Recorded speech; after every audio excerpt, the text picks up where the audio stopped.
Salve, pessoal! Então, primeira coisa que eu gostaria de discutir com vocês hoje, então, é a questão do utilitarismo de interesses ou utilitarismo de preferências e essa aqui é a parte final da prova de vocês. Vocês viram lá que vocês têm uma questão no trabalho sobre esse assunto e é a parte final da prova de vocês. Então, ele já vai ter duas serventias aqui, tá? Lembrando que a prova, ela vai contemplar uma questão sobre contratualismo, uma questão sobre neocontratualismo e uma questão sobre o Singer. Eu tinha pensado em colocar ou o Finis ou o Singer, né, ou o Nozick, que eu vou deixar no Singer mesmo, porque todos vocês vão ter tido alguma explicação em aula síncrona sobre o Singer. E eu prefiro porque daí vocês têm mais material para estudar, vocês têm mais tempo de trabalho com ele. Então eu acho mais tranquilo vocês fazerem a prova com base em temas que vocês tiveram pelo menos duas vezes aí, tá? Aí, os outros, obviamente, eu não vou terminar os vídeos aqui, ainda tem mais vídeos que eu vou deixando aí para vocês, né? Eu vou deixar ainda alguns hoje, né, além desse aqui. Mas daí esses outros são para conclusão da nossa ementa, não vou deixar evidentemente a ementa em aberto, né? Em hipótese alguma, tá? Aí eu peço só que vocês vejam, ali corresponderia mais ou menos ao nosso trabalho dessa semana e da semana posterior à prova. Então vejam para vocês poderem fazer uso depois, tá? Principalmente o trabalho sobre o John Finnis e alguns comentários que eu quero tecer sobre as respostas do Dworkin ao Rawls, tá? Então a gente está trabalhando com esse universo discursivo aí, tá bom? Então vamos lá, utilitarismo de interesses. Primeira coisa, o que é utilitarismo? E a gente tinha falado, basicamente dentro desse contexto, que as bases utilitaristas dizem respeito a um conjunto de movimentos, né, dentro da filosofia estabelecidos sobre o comportamento humano e sobre a questão moral, e esses movimentos eles têm como fundamento, como relação, tem como objetivo fundamental, né, tem como propósito, a busca de um determinado conceito de bem e a instrumentalização de atividades individuais, de ações individuais e escolhas individuais para o atingimento desse bem. Ele entra aqui num leque de novas teorias, como eu tinha colocado para vocês, o Rawls ele vai levantar algumas dessas teorias, né? Então a gente começa a trabalhar agora com esse universo da teoria dos jogos, da teoria da decisão. Esse é um universo muito presente no estudo comportamental contemporâneo, né?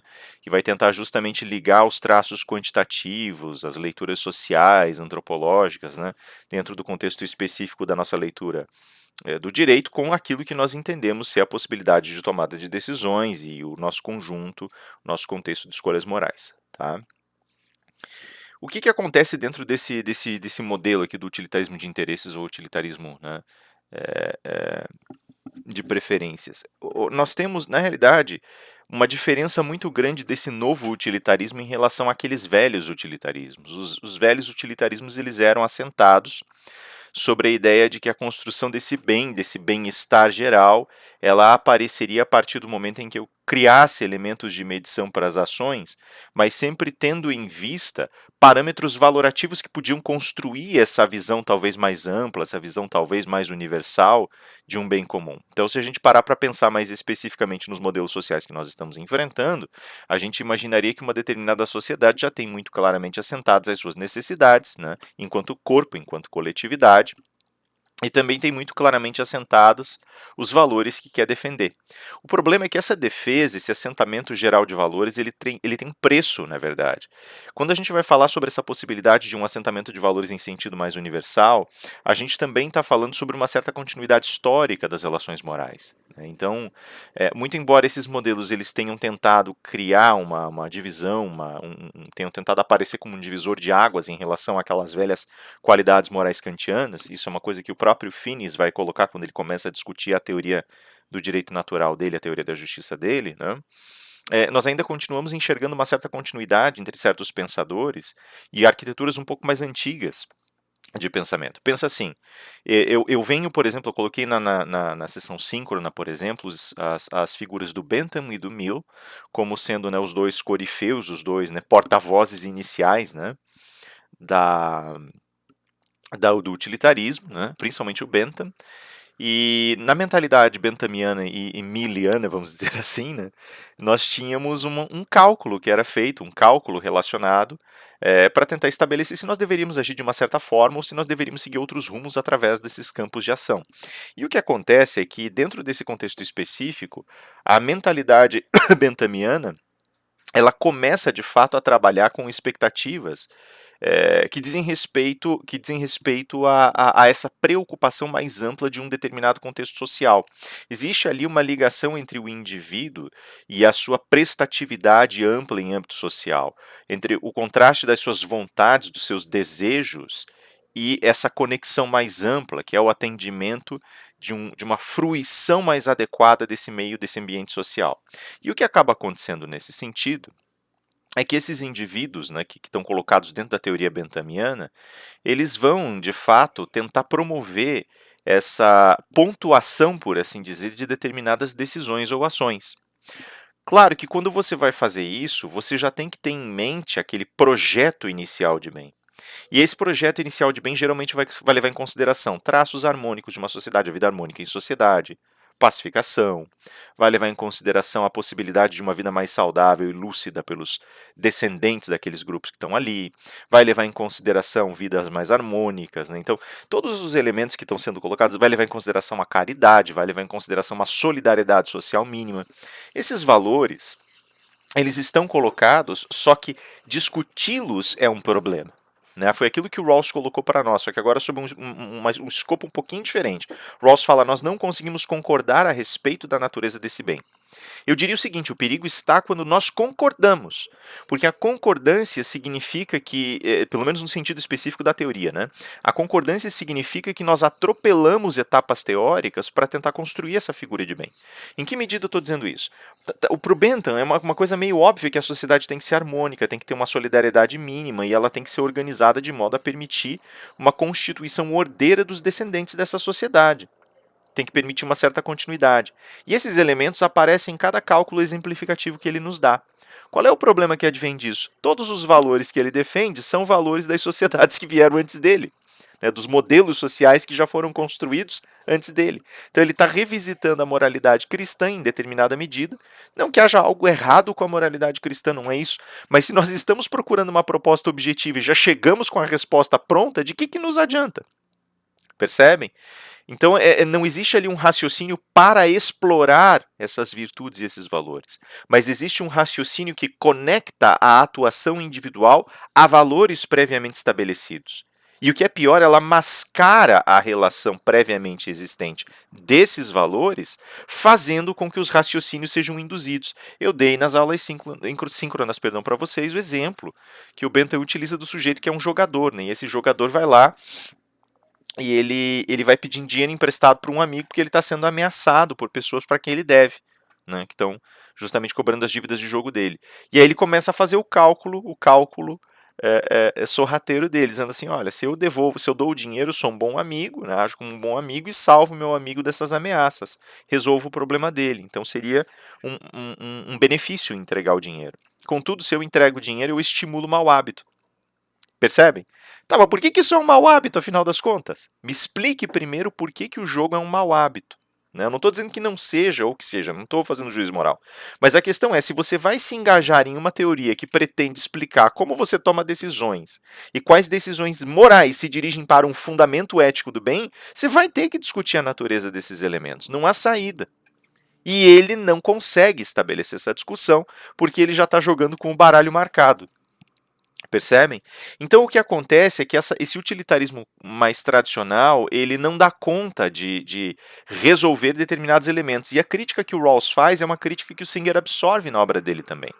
Porque à medida que nós vamos promovendo debates que permitam a gente maleabilizar essas condutas, nós começamos a perceber que nós nunca efetivamente debatemos os valores que fundamentam as condutas, os valores que fundamentam um determinado conceito de bem. Aí sim a gente cai no problema do Rawls, a gente já não consegue mais se entender. Então eu expandiria teoricamente o problema que o Rawls coloca.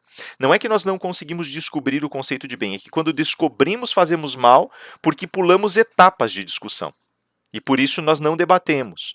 Nós simplesmente convencionamos.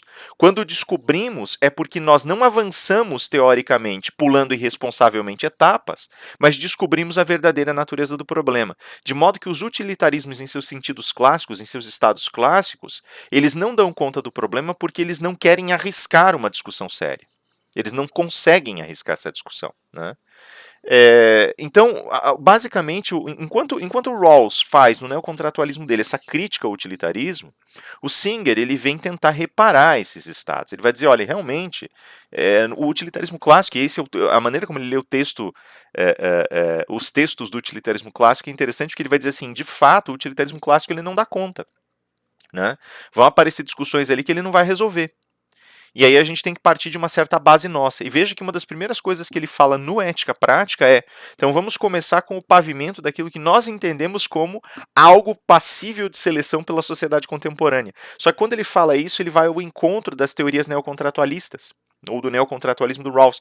Porque ele vai dizer assim, olha, isso aqui que eu vou colocar agora como base da discussão na minha obra, isso aqui também é aceito como valor universalmente debatido e defendido em outros modelos sociais. Né? Então, esse ponto de equilíbrio é interessante porque, de alguma maneira, ele cooptou, ele absorveu as premissas, ele absorveu as bases de discussão que estão presentes em outros lugares, em outros elementos. E agora, a totalidade, o arranjo que está sendo elaborado, é um arranjo de especial interesse, porque, a rigor, ele começa a promover um trabalho que tem, digamos assim, ele não tem necessariamente uma discussão mais vertical sobre os valores que devem ser empregados dentro de uma determinada sociedade, mas começa a entender como as pessoas verbalizam certas demandas em termos sociais. Essa inversão é crucial para a gente entender em que medida, em que espaço nós estamos promovendo a construção dessa nova filosofia. O que vai passar a acontecer então? O Singer ele vai dizer assim, olha, tem temas que realmente são muito complexos e pela sua complexidade eles acabam virando temas controversos. Ainda que a gente possa partir de certas bases que estão organizadas, em muitos momentos nós concordemos sobre as nossas ações gerais, nós vamos perceber ainda assim que certos temas que estão pavimentados trazem em seus detalhes, né, em suas capilarizações sociais, problemas. E existem outros tantos que não têm uma solução clara. E daí ele vai selecionar alguns desses temas para a gente começar a discutir. Ele fala assim, olha, a primeira coisa que nós temos que levar em consideração, nossa sociedade só admite que nós sejamos tratados com igualdade. Isso para nós é um parâmetro que não tem, ele já não é, a gente já não existe sem aceitar esse parâmetro inicial. Veja que ele se alinhou agora com as demandas que estão sendo colocadas também no neocontratualismo do Rawls, ainda que elas trabalhem mais a contraposição entre liberdade e igualdade do que propriamente a igualdade em si.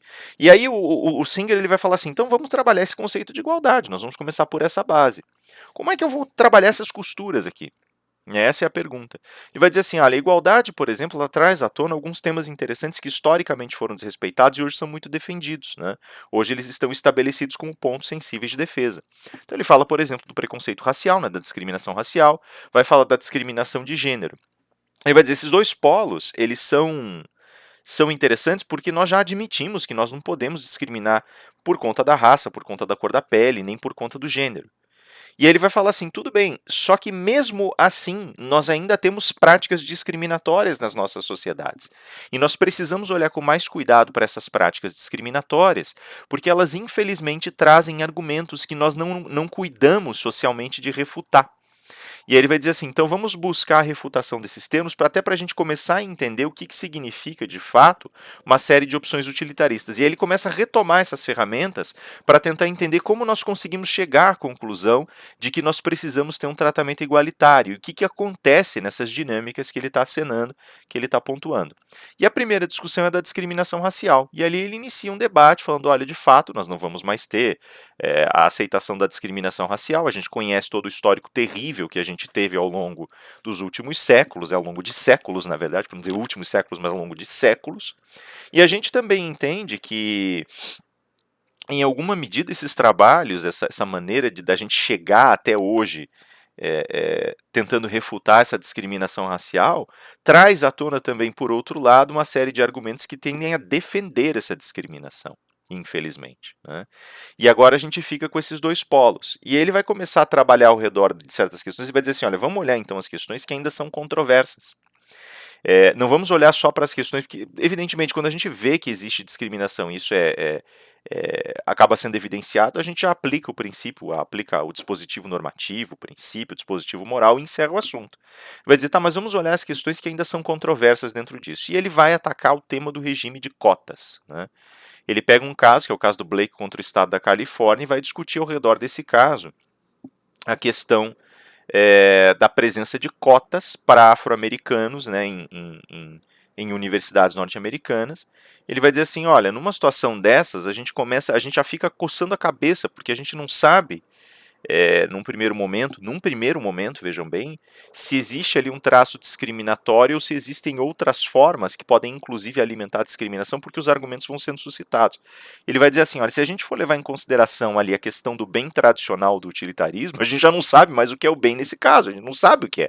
Porque é aquela coisa, se a gente coloca a cota, evidentemente os grupos que foram historicamente excluídos e marginalizados vão ter vantagem, né? Eles vão ser incluídos numa esfera que teoricamente, praticamente, na verdade, não os receberia antes, né? Por outro lado, as pessoas que não têm mais acesso a essas vagas que foram alienadas, separadas para as cotas, elas podem se sentir injustiçadas, porque elas entendem que elas têm mais mérito por essas vagas. E aí ele começa a discussão ao redor disso, tentando mostrar o conflito que existe aqui. Ele vai dizer assim, olha, o Blake, quando ele faz a argumentação dele, no caso dele, ele alega, a primeira alegação que ele faz é que ele tinha mais nota que o primeiro colocado, dos cotistas, e que ele estava lá em último naquela lista de vagas normalizadas. E ele fala, por isso, eu mereço entrar porque eu tinha mais nota. Só que porque a vaga foi separada, eu não entrei. Mas eu tenho uma nota superior à da pessoa que entrou por cota, né? Então ele vai dizer assim, na realidade, o Blake alega, essa prova ela está tentando determinar as aptidões que nós temos e como essas aptidões vão servir para que a gente entre no curso. No caso, era o curso de medicina, né? E aí o Blake fala, olha, eu tenho mais aptidão, a prova demonstra, né? Então eu não poderia ficar de fora. E aí tem outros argumentos que vão sendo suscitados, não só no caso, mas ao redor também. Então, por exemplo, né, olha, o fato de você ter cotas, ele coloca, portanto, em risco esse sistema meritocrático. Faz, aliás, com que os próprios profissionais possam sair lá na outra ponta com menor qualidade, ou tende a modificar o instrumento qualitativo que existe dentro da universidade, ou se ele não for modificado, faz com que o próprio cotista já não tenha mais condições de acompanhar o curso que está sendo ministrado e por isso não vai sair como um profissional, ou se sair, vai sair como um profissional de qualidade duvidosa, né? E mais que isso, há o argumento também, levanta-se também comumente o argumento de que a forma de preconceito que está sendo nutrida e alimentada socialmente só será agravada a partir do momento que esse indivíduo ingressa com um tratamento especial e por isso ele acaba recepcionando certas digamos assim, fragilidades, né?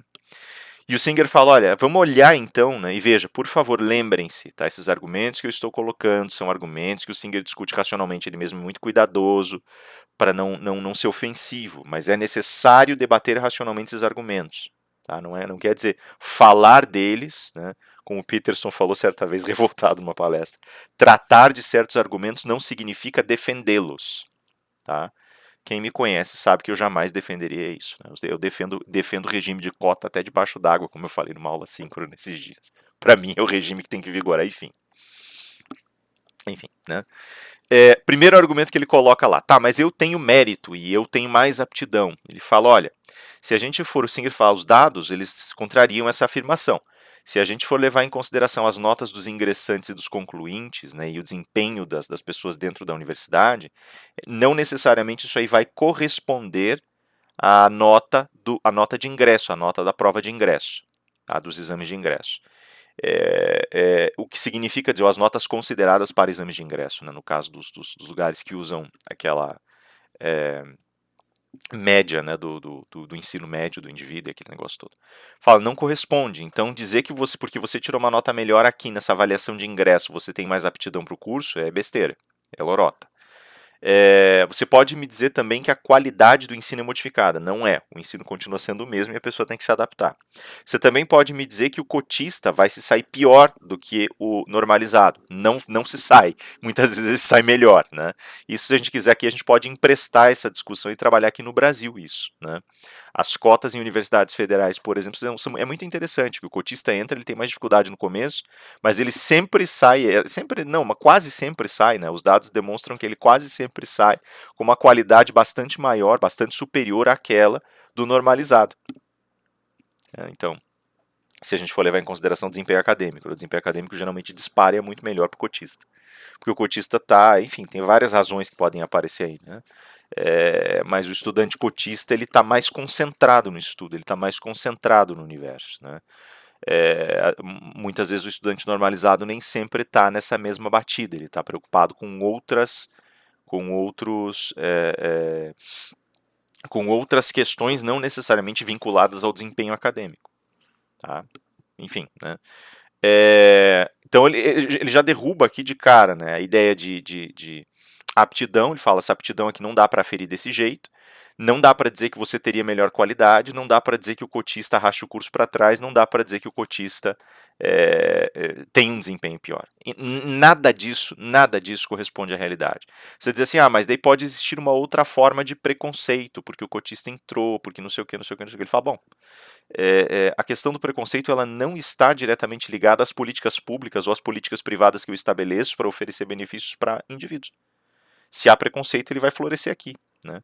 Se há preconceito, ele vai ser reforçado. Ele não vai nascer ou ser agravado. Vejam, eu não falei que ele vai. Eu não estou concordando com o argumento de que agrava. Reforça por quê? Porque o indivíduo que já tem preconceito só busca uma desculpa para ter. Tá? Mas isso não significa que dissemine preconceito, ao contrário, simplesmente permite denunciar o preconceito que já existe. Tá? Então não tem nada a ver também. E aí o Singer, ele é muito, muito sensível. Ele vai dizer assim, tá, aí tem um argumento que é fatal, porque até aqui eu não consegui resolver. Eu sei que tudo que você me lançou de argumento, Blake, não funciona. Né? Mas você ainda assim queria entrar. Né? E ainda assim, eu entendo que você de fato tinha coragem para entrar e agora não tem vaga, e como é que fica, né? Mesmo assim, mesmo com tudo isso, nada disso que você me disse justifica, mas agora, como nada justifica, isso significa que eu fiz uma escolha que é aberta, num espaço que é absolutamente livre para eu fazer escolhas. Eu poderia ter escolhido do outro lado. Isso talvez significasse que não era injusto. Mas será que é o caso? Será que se eu escolhesse o posicionamento do Blake eu não estaria sendo injusto? Então vamos olhar, eu não estaria agindo mal? Vamos olhar agora o outro lado. Né? E aí ele começa, aí que o Singer começa a engendrar, ele começa a criar, começa essa gestação da teoria dele. Ele vai dizer assim, olha, chegamos a um ponto então em que nós precisamos olhar para que nós vamos fazer essa cota.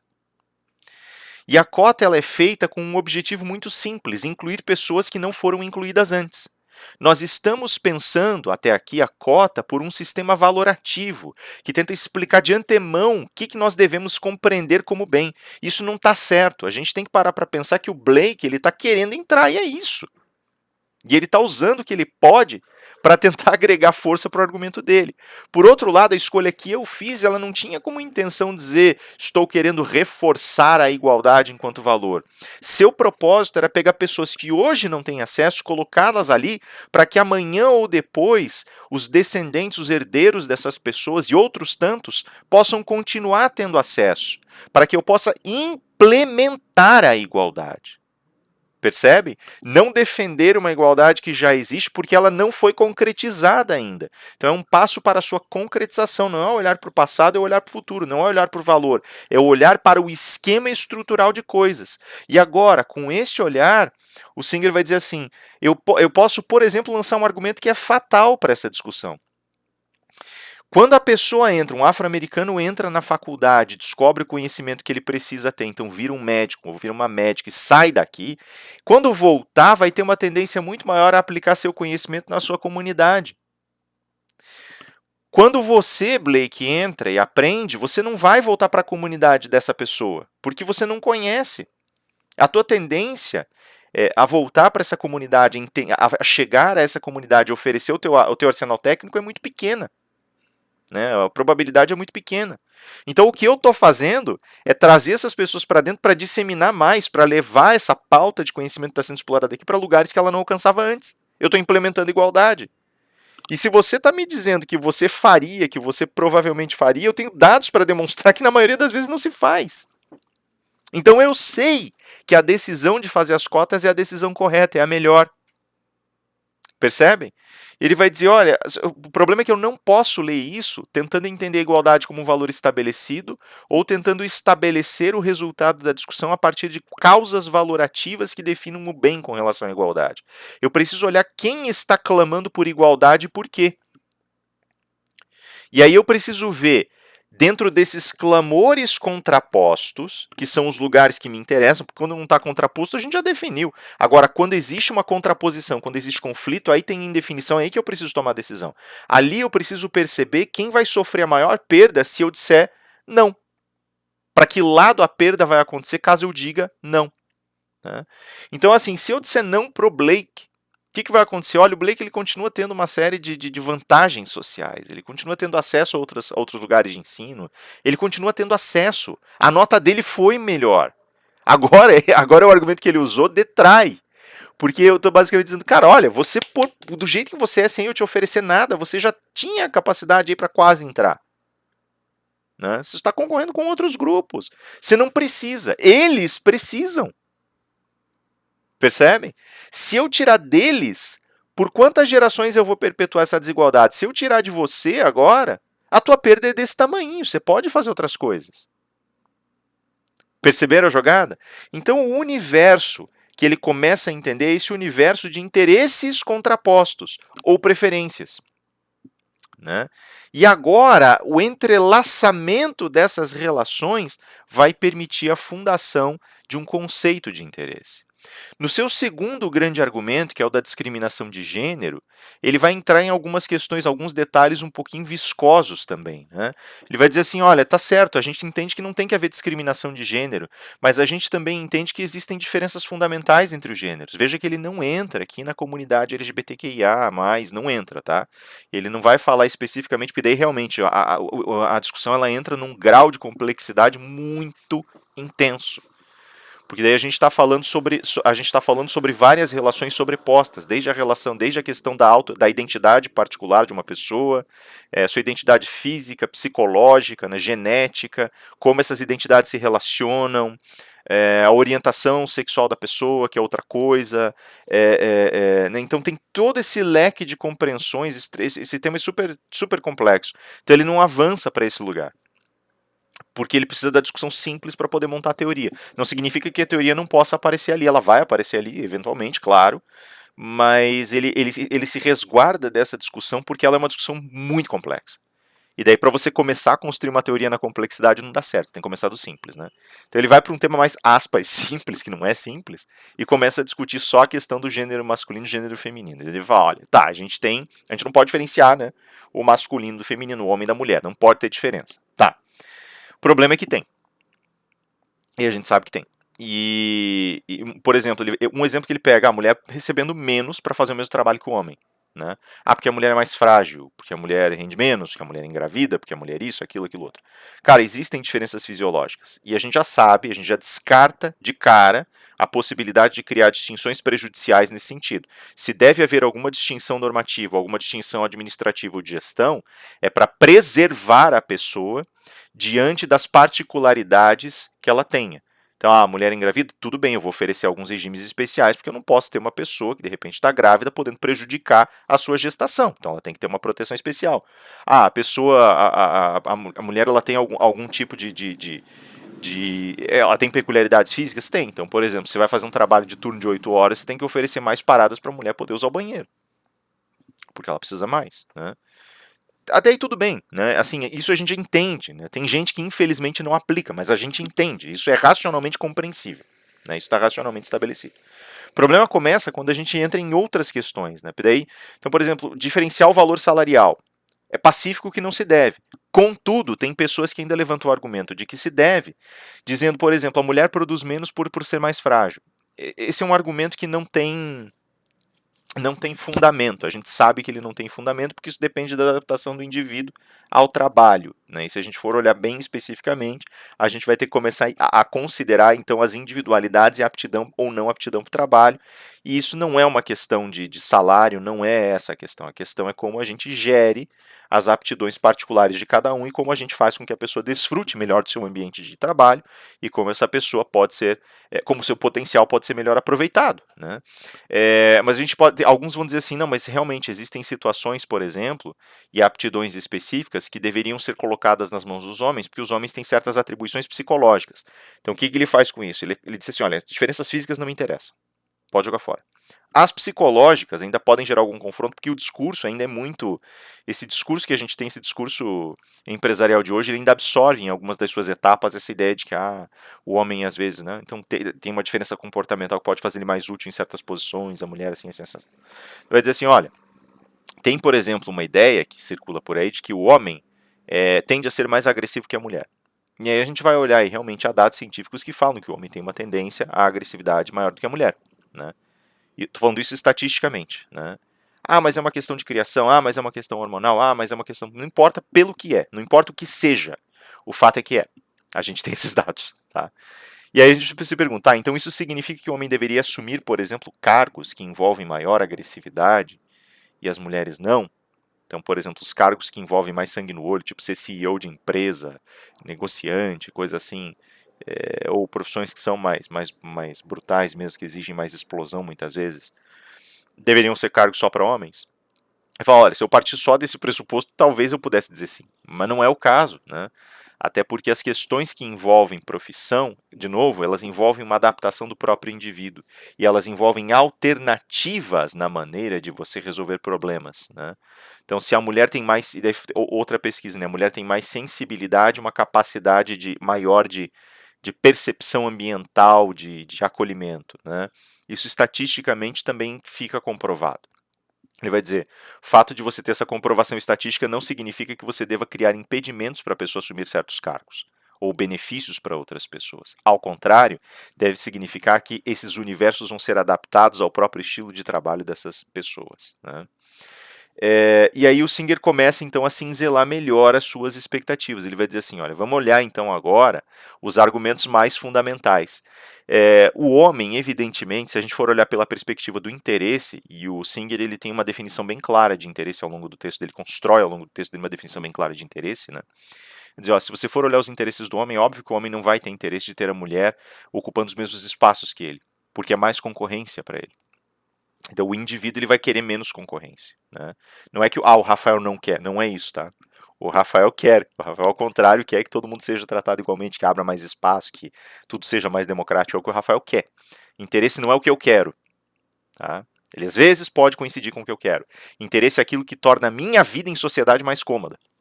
É o que me traz benefício, quer eu goste, quer não, tá?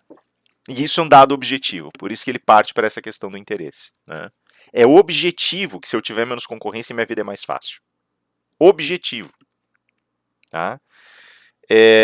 Não significa que eu ache que eu deva aferir essa vantagem. Porque não é o meu alvo. Como indivíduo. Meu alvo não é obter vantagem. Percebem? Nosso alvo não é obter vantagem. O nosso alvo é ter uma realidade mais justa. Perceberam a diferença? Enfim, né? Isso exibe e reforça o traço da separação entre uma teoria da justiça e um utilitarismo de preferências ou interesses, né? Uma teoria da justiça e uma teoria da filosofia, uma teoria filosófica moral, né? Uma teoria moral, tá? Então, enfim, né? As duas estão interligadas, mas não são a mesma coisa. E aí, assim, é interessante porque o que ele vai dizer assim, olha, na realidade as pessoas trabalham com essa base de interesse, elas têm interesse, né? E esse interesse objetivo do homem é ter mais vagas, e o interesse da mulher é, evidentemente, entrar e participar e viver em pé de igualdade. Aí a pergunta simples que ele faz: se eu tirar, se eu ignorar os interesses dos homens em nome dos interesses das mulheres, os homens perdem muita coisa? Eles vão ter mais concorrência, mas eles não vão perder a oportunidade de trabalhar, não vão receber menos por isso, nada disso. E as mulheres? Se eu recusar os interesses delas em nome dos interesses dos homens, aí elas são excluídas da roda. Aí a pergunta é simples: quem perde mais? E é óbvio que a mulher perde mais. Então ele fala, pela ideia de um utilitarismo de interesses, a grande questão é: eu devo oferecer preferência aos interesses das mulheres. porque esses interesses são muito mais danosos para elas, caso eles sejam recusados, do que a recusa dos interesses dos homens são para eles. Para eles, perdão. Percebem? Então é basicamente isso. O interesse é um dado objetivo. O interesse ele é basicamente a construção objetiva e racional de vantagens obtidas em uma sociedade. Quer o indivíduo concorde ou não, quer o indivíduo queira perseguir isso ou não.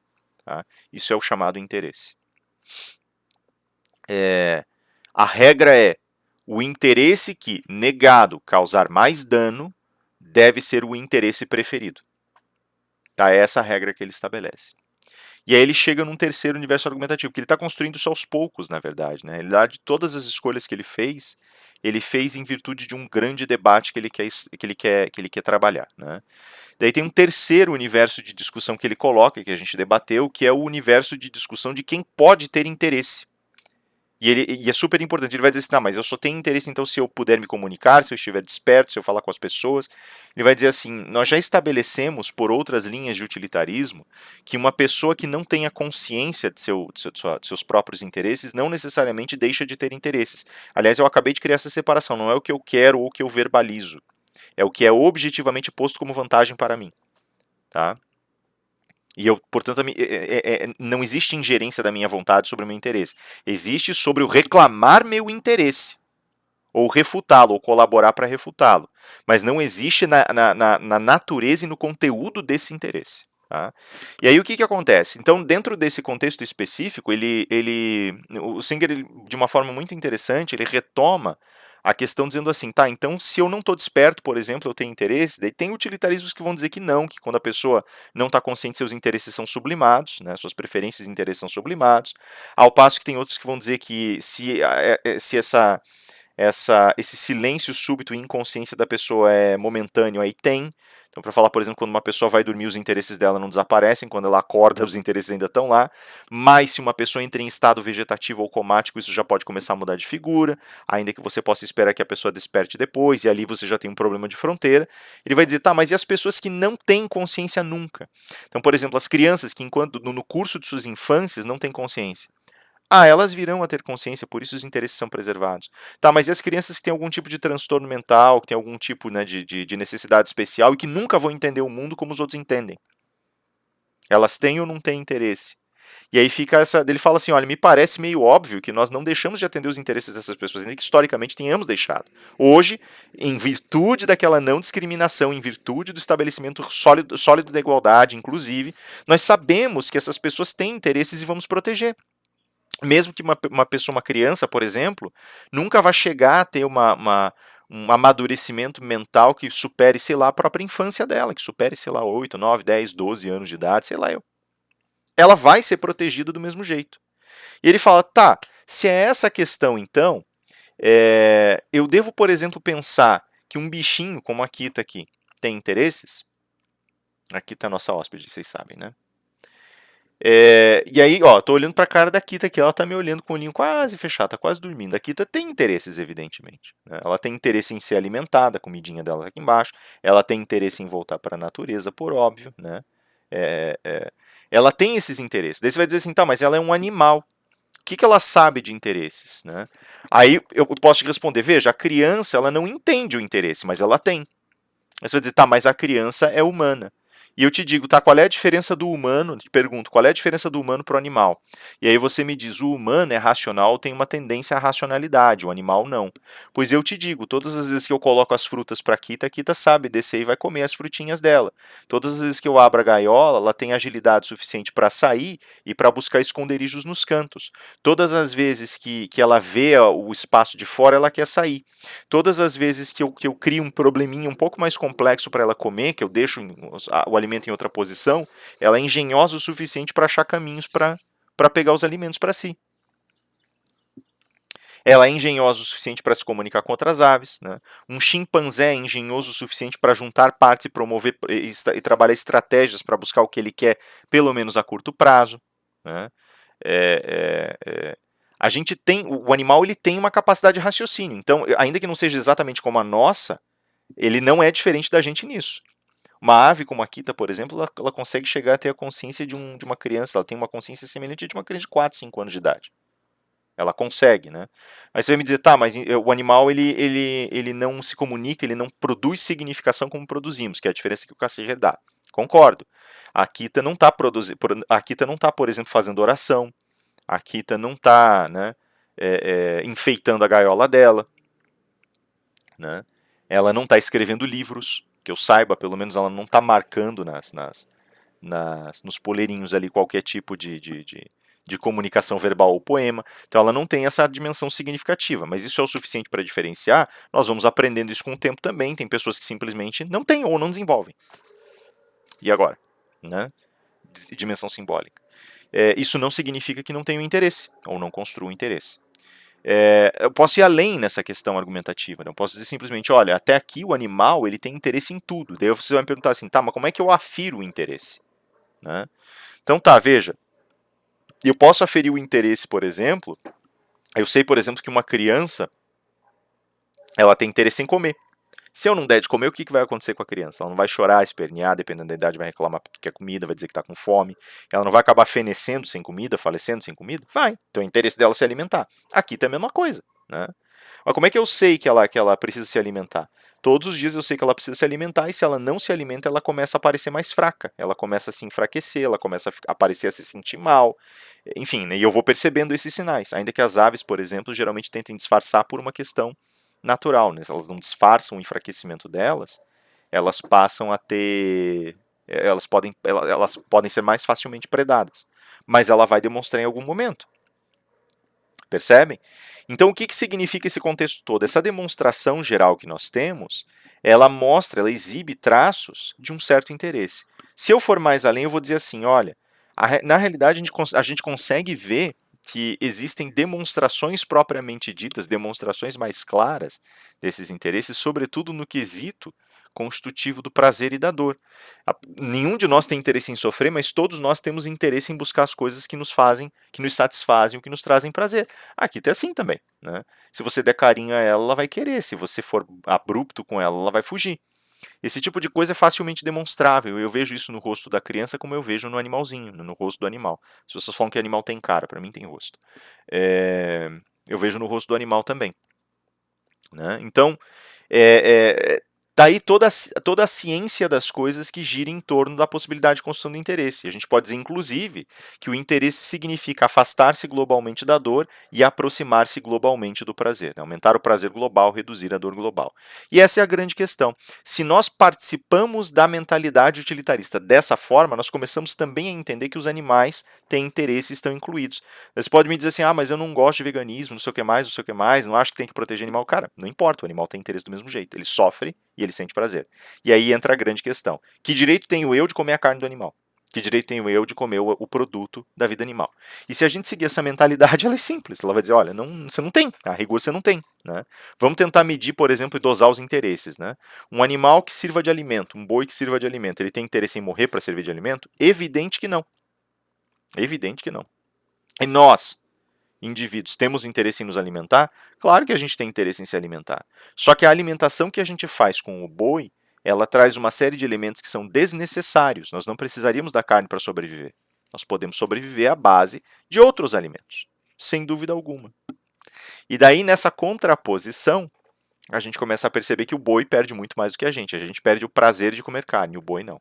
O Singer ele é mais ameno quando ele fala disso, né? O raciocínio dele tende a isso, mas ele fala, olha, a gente ainda tem que levar em consideração também que existe toda uma arquitetura econômica por trás disso, né? E essa arquitetura econômica ela também pode gerar impacto se a gente de repente, né, cria uma anulação, se é uma decisão muito ampla, no sentido de anular todo um setor de produção. Então tem questões que são complexas aí que merecem ser visualizadas, mas em princípio não há razão para que a gente não venha abolir o alimentar-se do animal. Né? Por outro lado, por que ele constrói toda essa discussão? Porque a pergunta final dele é essa: é saber se uma criança pode ou não pode ser abortada. E aí talvez os elementos se juntem com maior clareza. Né? Existe o interesse de uma pessoa que de repente quer abortar o bebê e existe o interesse dessa criança, né, que está sendo gerida, que está sendo gestada. Mas a criança não pode se pronunciar, não significa que não tem interesse. Mas a pessoa que quer retirar a criança tem interesses que são mais prementes. Será? A pessoa que não quer retirar a criança, ela vai ser mãe. A criança, por outro lado, vai perder a possibilidade de existir, né? Se a gente for levar em consideração sofrimento ou não sofrimento, de quem que vai ser maior o sofrimento, de repente? Provavelmente, se a pessoa tiver o bebê e continuar criando, essa pessoa vai passar por maiores sofrimentos e maiores agruras, porque isso não se encerra ao longo da vida, mas ao mesmo tempo, a gente não pode necessariamente determinar o sofrimento da criança, ou pode? O que determina o sofrimento? Não é a expressão fisionômica, a verbalização? Aí a gente volta para o problema lá atrás, né? Então tem que poder pelo menos comunicar o sofrimento? O que isso significa? Né? Então ele engendra, ele coloca todo esse arranjo. Né? Na realidade, a gente ainda pode, dentro da arquitetura do Singer, defender a possibilidade de um procedimento abortivo. O Singer, ele, na realidade, ele é mais tendente a dizer que não, né? Ele não pode promover esse procedimento abortivo pela grande perda, pela nula perda imensa que vai aparecer dentro desse texto, mas ele ainda admite essa possibilidade também por conta dessa questão. Né? O que vai acontecer ali dentro do contexto específico desse sofrimento trocado e como você pode se esquivar um pouco a esse sofrimento a partir do momento que você respeita a prerrogativa da mulher. Né? Tem outras questões argumentativas aqui que eu quero puxar depois do working com vocês só para fazer o contraste também. Tá? Mas assim, esse é o desenho geral do utilitarismo de interesses ou de preferências. Dá uma olhadinha lá no Ética Prática depois também. Né? Tem mais discussão, muito mais discussão para rolar. E eu resumi aqui alguns capítulos do livro para vocês. E aí eu sigo agora fazendo, eu vou deixar para vocês ainda o Finis e o Nozick, né, que eu tinha prometido, para fazer o fechamento do curso. Vou deixar mais alguma coisinha do Dworkin aí para vocês também precisarem uma espiadinha. Tá bom, galera? É isso aí, galera. Vou deixar esse vídeo para vocês, por favor, tirem quaisquer dúvidas. Depois eu vou deixar mais pertinho da prova, vou deixar para vocês o vídeo de revisão e daí a gente vai conversando, beleza, galera? É isso aí. Deus abençoe vocês. Por favor, qualquer coisa me procurem. Até mais.